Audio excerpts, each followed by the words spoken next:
समैया में रानी जी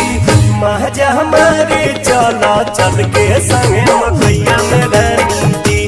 महजा हमारे चला चल के संगे मकैया में रानी जी।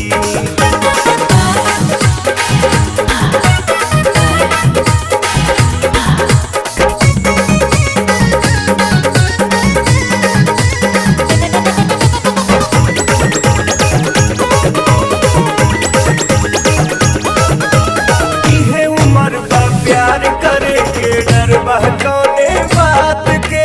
मिलल बा मौका मकैया में चला लूटल हर मुलाकात के इहे उम्र बा प्यार करे के डर बहकाने बात के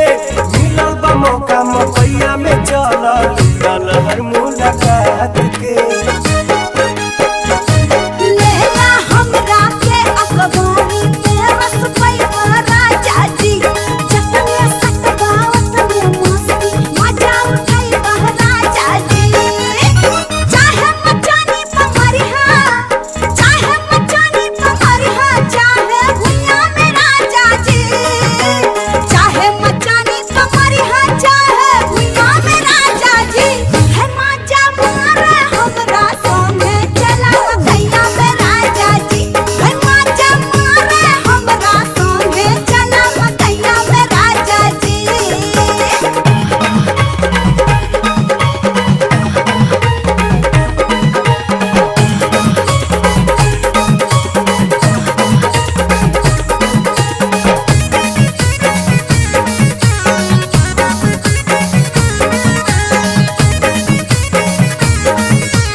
काबू में दिल धड़के रफ्तार में अब न जल्दी से डार्लिंग अब हमारा अखबार में